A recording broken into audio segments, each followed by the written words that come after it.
నీ కథ వాకింగ్కా ఎన్ని రోజులు? డైలీ.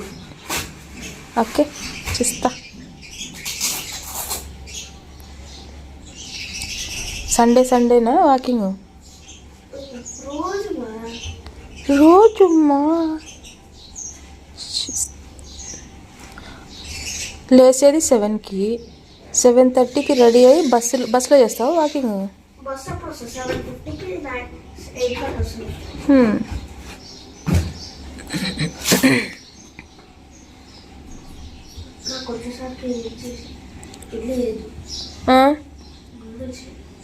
ఇడ్లీనే ఈరోజు.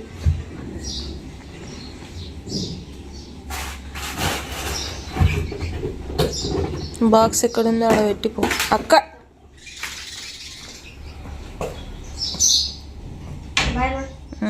Hi everyone, welcome back to my channel. Welcome back to one more daily vlog.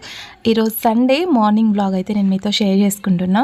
Actually నిన్న కొంచెం షాపింగ్ చేసినప్పుడు కొత్త షూ అయితే తీసుకున్నాను అనమాట. సో కొత్త షూ తీసుకున్నాడు కదా అని చెప్పేసి ఈరోజు వాకింగ్ అయితే స్టార్ట్ చేశాడు. ఇది రెగ్యులర్గా అయితే ఉండదు, కొత్త షూ మోస్ కాబట్టి నేను వాకింగ్కి వెళ్తా అని మార్నింగే వెళ్ళాడనమాట. సో అది వచ్చేలోపు ఇడ్లీ అంటే ఇడ్లీ ఇష్టం లేదంట, దోశ తీయమంటే ఇంక ఇడ్లీ బ్యాటర్తోనే దోశ అయితే ప్రిపేర్ చేస్తున్నా. సో ఈరోజు మార్నింగ్ బ్రేక్ఫాస్ట్ అయితే నేనైతే ఇడ్లీ ఆకలి వేస్తే తింటా, లేదంటే మోస్ట్లీ నేను ఇప్పుడు ఫ్రూట్ అయితే తీసుకుందాం అనుకుంటున్నా మార్నింగ్ బ్రేక్ఫాస్ట్లోకి. సో అది ఇప్పుడైతే వ్లాగ్ కంటిన్యూ అవుతుంది, చూస్తూ ఉండండి. మీ కనుక నా కంటెంట్ నచ్చినట్లయితే ఒక లైక్ అయితే ఇచ్చేయండి. అండ్ కొత్త వాళ్ళు ఎవరైనా చూస్తుంటే సబ్స్క్రైబ్ చేయడం మర్చిపోద్దండి. సో చాలామంది అయితే చూస్తున్నారు, బట్ లైక్ చేయడం అసలు లైక్ చేయట్లేదు. సో లైక్ చేస్తేనే కదా మన ఛానల్ అనేది ఇంకొంచెం అంటే నాకు కూడా కొంచెం మోటివేషనల్గా ఉంటుంది. సో అది ఇప్పుడైతే నేను మార్నింగే కాఫీ అయితే ప్రిపేర్ చేస్తున్నా. యాక్చువల్లీ ఈరోజు మార్నింగ్ కొంచెం లేట్గానే లేచాను అనమాట. ఇంకా బ్రేక్ఫాస్ట్ అంటే ఇడ్లీ వద్దన్నారు కదా, ఇంకా నేనైతే ఖచ్చితంగా ఇడ్లీనే వేస్తాను. దాన్ని దోశ అన్ని ప్రయోగాలు ఎందుకు చేయడం అని చెప్పేసి అందరికీ కలిపి ఇడ్లీ అయితే వేసాను అనమాట. సో ఇంకా ఫ్రెష్ అప్ అయిపోయి దేవుడికి పూజ అన్నీ చేసేసిన తర్వాత నేను ఇడ్లీ అయితే బ్రేక్ఫాస్ట్ చేస్తున్నా. పప్పాయ ఎర్లీ మార్నింగ్ తినేసాను అనమాట. అంటే మార్నింగ్ నేను 7:45 అయింది లేయడం. ఫస్ట్ బ్రష్ చేసేసుకొని నెక్స్ట్ పప్పాయ తిని 11 o'clockకి బ్రేక్ఫాస్ట్ చేస్తున్నా. అండ్ ఈరోజు అయితే నేను మార్కెట్కి కూడా వెళ్ళలేదండి. క్లైమేట్ పెద్దగా అంటే ఎండ ఏం లేదు, బయట కొంచెం కూల్ క్లైమేట్ ఉంది కదా, అందుకే కొంచెం కాఫ్ ఎక్కువైపోతుంది చల్లటి గాలికి. ఇంకా రెగ్యులర్గా మనం వెళ్తూనే ఉంటాము, సో మళ్ళీ ఎందుకులే వెళ్ళడం అని చెప్పేసి నేనైతే వెజిటేబుల్స్ తీసుకురావడానికి వెళ్ళలేదన్నమాట. మా వారు వెళ్ళారు. అండ్ వచ్చేటప్పుడు అయితే నాన్ వెజ్ అయితే తీసుకొని వచ్చారనమాట. సో దానికోసం ప్రిపరేషన్ అయితే చేస్తున్నా. అండ్ నాకు ఇంకా ధనియా పౌడర్, అల్లం పేస్ట్ అయితే అయిపోయింది. 1 weekకి సరిపడగా నేను రెడీ చేసి పెట్టుకుంటున్నా. ఎందుకంటే ఇప్పుడు రెడీ చేసి పెట్టుకుంటే కొంచెం ఫ్రెష్గానే అనిపిస్తుంది. ఇంకా దీంట్లో ఏం ఎక్కువ వేయలేదు, ధనియా చెక్క, లవంగా, జాపత్రి, నల్ల ఇలా బిర్యానీ ఆకు అన్నీ వేసేసి ఇంకా ఫ్రై చేసి మిక్సీ పట్టా అనమాట.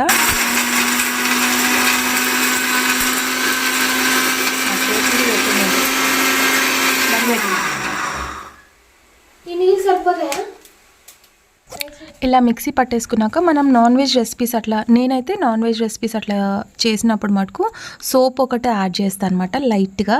దాని అంటే మొత్తం నాన్ వెజ్ రెసిపీనే మార్చేస్తుంది ఆ సోంపు వేయడం వల్ల, మంచి ఫ్లేవర్ వస్తుంది.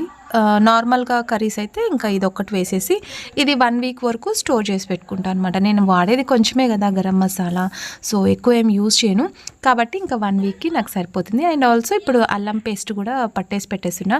అండ్ వెల్లుల్లికి మనం ఇవన్నీ ఏం పొట్టు తీయాల్సిన అవసరం లేదండి. సో నేనైతే అలాగే వేసేస్తా. అల్లంకి కావాలంటే నీట్గా వాష్ చేసి పైన పెచ్చు ఉంటుంది కదా, దాని స్కిన్ పీల్ చేసేస్తే సరిపోతుంది. నేనేమి ఇంకా అవన్నీ ఏం చేయలేదు, నీట్గా వాష్ చేసేసి మిక్సీ పట్టేసాను అనమాట. సో ఇది కూడా 1 weekకి సరిపోతుంది నాకు. కొంచెం యూజ్ చేస్తా కాబట్టి ఇలా ఇంకా అంటే మనకి ఎక్కువ రోజులు స్టోరేజ్ 10 days అట్లా స్టోరేజ్ ఉండాలంటే దీంట్లో కొంచెం పసుపు, సాల్ట్ కూడా యాడ్ చేస్తారు. ఇంకా నాకు 1 weekకే కదా, రెగ్యులర్గా వాడుతూనే ఉంటాను. అండ్ నాకైతే చాలా ఎక్కువ యూస్ చేస్తుంటా అల్లం వెల్లుల్లి పేస్ట్. అందుకే ఇంకా వీక్కి నేను ఫ్రెష్గా పట్టుకుంటే బాగుంటుంది కదా అని చెప్పేసి ఇలా పేస్ట్ చేసేసి ఫ్రిడ్జ్లో స్టోర్ చేసి పెట్టుకుంటే చాలా బాగుంటుంది. 1 వీక్ వరకు ఫ్రెష్గానే ఉంటుంది అండ్ ఎలాగా స్మెల్ అయితే వెళ్ళదు, మంచిగా నీట్గానే ఉంటుంది. అండ్ ఇప్పుడు నేను వాడుకోవాల్సి అంటే నాన్ వెజ్ రెసిపీలోకి కొంచెం తీసేసి మిగతాదంతా స్టోర్ చేసి పెట్టేస్తా. అండ్ ఇక్కడైతే ఎగ్ బిర్యానీ అయితే ప్రిపేర్ చేస్తున్నాను అనమాట. సో ఎగ్ బిర్యానీ దీంట్లో కొంచెం మసాలాలు ఉంటాయి కదా, అవన్నీ వేసేసి ఆల్రెడీ నేను ఇంతకుముందు షేర్ చేస్తున్నాను కాబట్టి ఫుల్ రెసిపీస్ అయితే ఏం షేర్ చేయట్లేదు. ఎగ్ బిర్యానీ ఇంతకుముందు చేసున్నాను కదా, సో అందుకు ఇంకా నేను ఇప్పుడు నార్మల్గా చేసేస్తున్నా. మసాలాలు అయితే పట్టి పెట్టుకుంటున్నా. సో ఇక్కడ ఫ్రైడ్ ఆనియన్స్, కొత్తిమీర, గరం మసాలా అవన్నీ వేసేసి దమ్ పెట్టేస్తున్నా. ఎంతైనా biryani vegetarians egg meal maker అట్లా వేసుకుంటారు. నాకు బిర్యానీ అంటే నాన్ వెజ్లోనే బాగా అనిపిస్తుంది అనమాట. ఇట్లా వెజ్లో అయితే ఆ బిర్యానీ తిన్న ఫీలింగే అనిపించదు, ఎందుకో తెలియదు, అంత ఇష్టం ఉండదు. సో ఇంకా వెజిటేరియన్స్కి తప్పదు, ఇంకా ఇవన్నీ వేసుకొని తింటేనే వాళ్ళు సాటిస్ఫాక్షన్గా తింటారు. నేనైతే ఇంకా నాన్ వెజ్ ఉంటేనే నాకు ఆ బిర్యానీ, లేదంటే నార్మల్ రైస్ ఉంటే సరిపోతుంది. యాక్చువల్లీ ఇంకా దీనికి కూడా ఎగ్ అంటే మసాలా అవన్నీ పట్టించేసి పెట్టేసా, కొంచెం ఘాట్లు పెట్టేసి మసాలా పట్టించేసా. అండ్ మా వారైతే ఇక్కడ ప్రాన్స్ క్లీన్ చేస్తున్నారు అనమాట. దీన్ని క్లీనింగ్ అంతగా నాకు రాదండి, అందుకే ఇంకా మా వారైతే నీట్గా క్లీన్ చేస్తారనమాట. సో ఇట్లా అంటే నాకు నీట్గా ఎక్స్ప్లెయిన్ చేస్తున్నా, ఇట్లా తీయాలి, ఇట్లా చేయాలి అని చెప్పేసి. బట్ ఎన్నిసార్లు చెప్పినా దాని క్లీనింగ్ అసలు నాకు రాదు. అండ్ నేను చెయ్యను కూడా క్లీనింగ్, ఎందుకంటే మోస్ట్లీ నేను బయటనే చేయించుకొని వస్తాను. ఎందుకంటే ఇంటికి వచ్చిన తర్వాత జస్ట్ అట్లా వాష్ చేసేసి వంట చేసేయాలి, అంతేగాని ఇంక ఇంటి దగ్గర వచ్చిన తర్వాత దీని క్లీనింగ్ ప్రాసెస్. అందుకే ఈరోజు నాకు మామూలుగా అయితే గోంగూర బోటి తినాలని ఇంట్రెస్ట్ ఉంది, బట్ అవి తీసుకురావాలి, దాని క్లీనింగే నాకు 2 hours పడుతుంది. సో ఎందుకు అంత రిస్క్ అని చెప్పేసి దాన్ని స్కిప్ చేశాను అనమాట. సో ఈరోజు గోంగూర మటన్ అయితే ప్రిపేర్ చేస్తున్నా. ఇంతవరకు నేనైతే ఎప్పుడూ ఇంట్లో ప్రిపేర్ చేయలేదు గోంగూరతో మటన్. బోటి అయితే చేస్తున్నాను, బట్ నేనైతే చేయలేదు, అంటే గోంగూర మటన్ చేయలేదని చెప్తున్నా. సో ఈరోజు ఇంకా ప్రాన్స్ అయితే ఫ్రై చేసేస్తా. ఇది మా సండే స్పెషల్ లంచ్ అనమాట. సండే వస్తే ప్రతి ఒక్క ఇంట్లో నాన్ వెజ్ రెసిపీస్ అలా ఉండిపోవాలి. ఆఫ్టర్నూన్ లంచ్లో అయితే ఫుల్ ఇంకా నాన్ వెజ్ రెసిపీస్తో ప్లేట్ మొత్తం ఫుల్ అయిపోవాలన్నమాట, అట్లా ఉండాలి. సో ఇంకా ఈరోజు ఇవి క్లీన్ అయిపోయిన తర్వాత, అంటే మనకి ఫ్రెష్ ఏం దొరకవండి, ఐస్లో ఉండేటివే దొరుకుతాయి కానీ ఫ్రెష్ ఏం దొరకవు. సో లేట్గా వెళ్తే అది కూడా దొరకవు అనమాట. అండ్ ఇక్కడ ఎగ్ బిర్యానీ అంటే పాప కోసం అయితే ఎగ్ బిర్యానీ ఇక్కడ రెడీ అయిపోయింది. అండ్ మేము పైన రైస్ అయితే తీసేసుకుంటాం, సో మళ్ళీ మా కోసం బిర్యానీ ఎందుకని చెప్పేసి. సో ఇది ఎగ్ బిర్యానీ అండ్ ఇక్కడైతే ఇది ఫ్రై చేసేయాలి. సో అదండి సండే రోజు ఎంత హడావుడి ఉంటుందో. ఎట్లొచ్చిందో సండే, ఎట్లా వెళ్ళిపోయిందో కూడా అర్థం అవ్వదు అనమాట. సో మార్నింగ్ లేట్గా లేస్తాము ఒకటి, దానికి తోడు ఆఫ్టర్నూన్ ఈ లంచ్ ప్రిపరేషన్ ఒక్కటి నాకు చాలా రిస్కీగా అనిపిస్తుంది.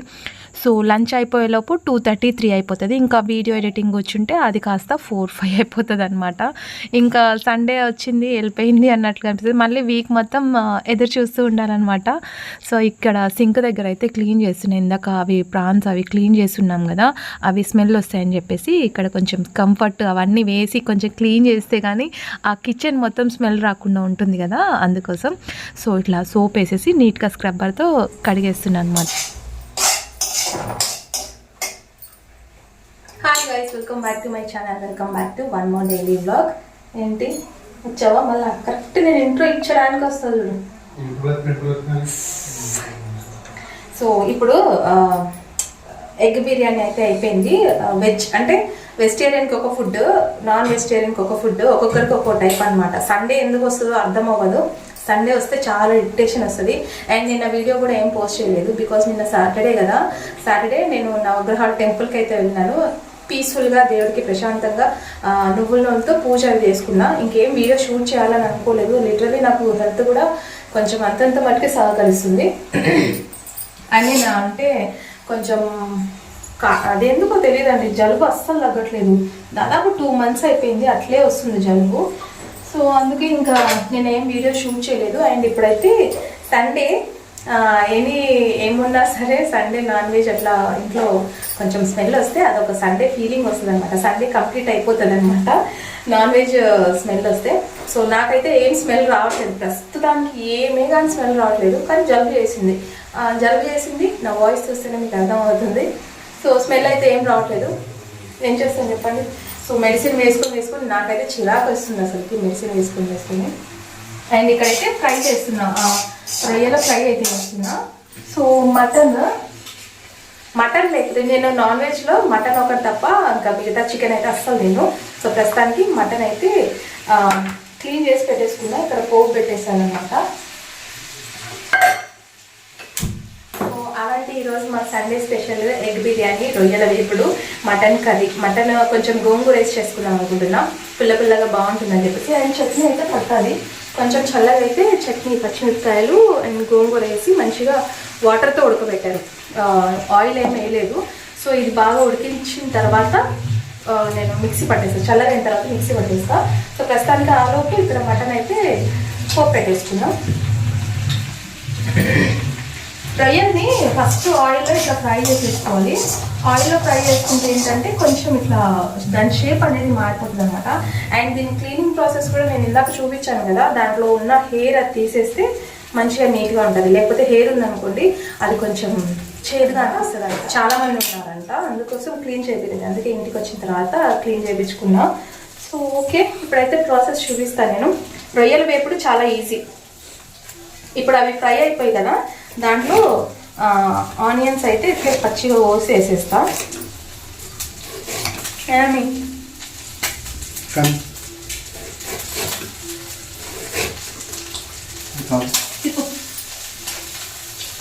అదండి, ఇంట్లో అందరు ఉన్నారనుకోండి, ఇంకా నాకు వీడియో తీసుకోవడానికి చాలా ఇబ్బంది. అండ్ నేను ముందు మాట్లాడుతుంటే కెమెరా బ్యాక్ సైడ్ అయితే వీళ్ళు ఏదో ఒకటి కామెంట్ చేస్తూనే ఉంటారు, లేదంటే ఏదో ఒక సైగా చేస్తూనే ఉంటారు. నాకు నవ్వు వస్తుంటుంది. అందుకే నేను మార్నింగ్ నుంచి ఇన్ని టేకులు తీసుకున్నా. వీళ్ళు ఇంట్లో ఉన్నప్పుడు నాకు అసలు వీడియో తీయాలని ఇంట్రెస్ట్ ఉండదు. సో అది చెప్తున్నా అనమాట. వీళ్ళు ఉంటే నాకు చాలా disturbance. And even voice over ఇచ్చేటప్పుడు కూడా పద్దాకా వస్తుంటారు లోపలికి, డిస్టర్బెన్స్ చేస్తుంటారు. లేదంటే బయట ఎవరో ఒకరు బయట రోడ్ మీద వెళ్ళే ట్రాఫిక్ సౌండ్ కానీ అట్లా వస్తుంటుంది. వాయిస్ ఓవర్ ఇచ్చేటప్పుడు ఎప్పుడైనా సరే కొంచెం కామ్గా, నీట్గా మన వాయిస్ మటుకే వినిపించాలి. అప్పుడైతేనే వినడానికి కొంచెం బాగా అనిపిస్తుంది కదా. అందుకు నేను వీళ్ళున్నప్పుడు వీడియో షూట్ కానీ లేకపోతే ఎడిటింగ్ అట్లాంటి వర్క్ ఏమి పెట్టుకోను అనమాట. ఏదో ఒకటి డిస్టర్బెన్స్ ఉంటుందని చెప్పేసి. సో ఇంకా పాపం లిటరలీ 2 o'clock అయిపోయింది, వాళ్ళకి ఆకలి వేస్తుంది ఒక సైడ్. నేను వీడియో తీసుకుంటే ఇక్కడ టైం పాస్ చేస్తున్నా అని అనుకుంటున్నారు. సో ఒక సైడ్ అయితే మా వారు హెల్ప్ చేస్తున్నారు, అండ్ ఇక్కడ నేను మటన్ కర్రీ ప్రిపేర్ చేస్తున్నా. అండ్ కొంచెం గరిట అట్లా తిప్పి హెల్ప్ చేస్తుంటారనమాట మా వారు. అండ్ అక్కడ సైడ్ అయితే నేను అన్ని మసాలాలన్నీ వేస్తుంటే ఆయన ఫ్రై చేస్తున్నారు. ఇక్కడ నేను కర్రీ అయితే ప్రిపేర్ చేస్తున్నా. మోస్ట్లీ నేను కుక్కర్లోనే వేస్తూ ఉంటా, ఎందుకంటే నాకున్న టైము అంత తక్కువ కాబట్టి త్వరగా అయిపోయేది కుక్కర్ అనమాట. సో అందుకే ఇంకా నేను కుక్కర్లో వేసేస్తే ఒక 2-3 విజిల్స్ వచ్చినాయి అనుకోండి సరిపోతుంది. మంచిగా నీట్గా మటన్ అనేది కుక్ అవుతుంది. నార్మల్గా మనం ఉడికించాలంటే మటుకు టైం పడుతుంది. మటన్ అయితే కొంచెం టైం పడుతుంది. చికెన్ అంటారా కొంచెం త్వరగా అయితే కుక్ అయిపోతుంది. సో ఇదైతే రొయ్యల ఈగురు అయితే పెట్టేస్తున్నా. కొంచెం గ్రేవీ లాగా ఉంటుందని చెప్పేసి, ఫ్రై వద్దంట, కొంచెం ఈగురులాగా పెడితే రైస్లో తినేస్తా అని చెప్పేసి. ఈ ప్యాన్ ఎందుకు పెట్టానంటే ఈ ప్యాన్లో కొంచెం అడుగంటకుండా నీట్గా వచ్చేస్తుంది అని చెప్పేసి. అండ్ ఇక్కడైతే నేను మటన్ అంతా వేసేసి మసాలాలు ఏం వేయకుండా వాటర్ పోసి కుక్ చేసేస్తా. నెక్స్ట్ నేను దీంట్లోనే కొంచెం హాఫ్ అయితే గ్రేవీకి అండ్ హాఫ్ అయితే గోంగూర మటన్ అయితే చేద్దాం అనుకున్నాం కదా, కొంచెం కుక్ అవుతే మంచిగా బాగుంటుందని చెప్పేసి దీంట్లో వాటర్ పోసేసి ఇంకా 4-5 విజిల్స్ వచ్చిన తర్వాత మటన్ గోంగూర కూడా చేస్తాను అనమాట. ఆల్రెడీ షార్ట్లో అప్లోడ్ చేస్తున్నాను కదా, అందుకే ఇంకా నేను ఫుల్ వీడియో అయితే ఏం అప్లోడ్ చేయలేదు. గోంగూర ఇట్లా వేసేసి గరం మసాలా వేసేసి మటన్. ఇప్పుడు ఇంకా రైస్ అయిపోతే అండ్ ఇంకా అంటే గోంగూర మటన్ అయితే వేస్తున్నా. గోంగూర మటన్ కొంచెమే చేస్తున్నా, ఎందుకంటే గోంగూరతో మటన్ తినే వాళ్ళు చాలా తక్కువ. అండ్ మా వాళ్ళకి అయితే గ్రేవీ లాగా చేసి ఇచ్చాను. సో హాఫ్ అలాగా హాఫ్ ఇలాగా చేసి ఉన్నాను. సో ఎట్లయితే అట్లా. అండ్ రొయ్యల వేపుడు కాదు, రొయ్యల ఇగురు. సో రొయ్యల ఇగురు అయితే ఇంట్లో తినేది మేమిద్దరమే లేండి. రొయ్యలు అయితే నేను, మా బాబు, అండ్ మిగతా వాళ్ళైతే తినరు. సో వెజిటేరియన్స్కి వెజిటేరియన్, నాన్ వెజిటేరియన్కి ఇలా అయితే గడిచిపోయింది అనమాట. వంటలతో 2 వరకు కంప్లీట్ అయిపోయింది. ఈరోజు కొంచెం లేట్గా లేచాను. ఎంత లేచాను తెలుసా? 7:45 7:45కి లేచాను అనమాట ఈరోజు. ఎందుకో రాత్రి కొంచెం లేట్గా పడుకున్నా, అంటే లేట్ కాదు, 10:30 ఆ టైంకి పడుకున్నా. సో మార్నింగ్ 7:45కి, ఈరోజు సండే కదా కొంచెం లేట్గా లేద్దామని చెప్పేసి అనుకున్నా. కానీ ఎంత లేట్గా లేద్దాం అనుకున్నా సరే 6కి అంతా మెలకు వచ్చేసింది. బయట పిచ్చుకల సౌండ్, బయట వాళ్ళు మాట్లాడేది, ఇంకా వెహికల్ సౌండ్ అవన్నీ వినిపిస్తాయి మనకి. ఆల్రెడీ ఇంకా మెలకు వచ్చేస్తుంది. సో అందుకే ఇంకా నేను 7:45కి ఎట్లాగైనా 7:45కి లేయాలని చెప్పేసి లేసా. సో ఇప్పుడైతే వంట కంప్లీట్ అయిపోయింది అండ్ పూజ అయితే ఇక్కడ కామాక్షి దీపం అయితే అట్లే వెలుగుతున్నదని చెప్పేసి అంటే ఒత్తి కొంచెం చిన్నగా పెట్టి, ఈరోజు నాన్ వెజ్ తింటే మళ్ళీ పూజ చేయం కదా, సో అందుకోసం కామాక్షి దీపం కొంచెం ఒత్తి కొంచెం పెట్టి ఆయిల్ నిండగా పోసి పెట్టున్నాను అనమాట. ఒత్తి కొంచెం మందంగా అట్లా వేసి, సో ఈవినింగ్ వరకు పూజ చేయకపోయినా కూడా దీపం ఉంటుందని చెప్పేసి. సో అదండి, ఇప్పుడైతే లంచ్ చేయాలి, 2 అయిపోతుంది. సో ఇప్పుడు లంచ్ చేసేసి ఒక చిన్న నాప్ అయితే తీసుకోవాలి. So yeah, that's for today's vlog. Hope మీకు నచ్చితే లైక్, షేర్, కామెంట్ చేయండి. ఈ వీడియో అయితే కొంచెం డల్గానే ఉంటుంది. సో రేపటి వీడియోలో మంచి కంటెంట్తో మళ్ళీ మీ ముందుకు వచ్చేస్తాను. And by by, take care.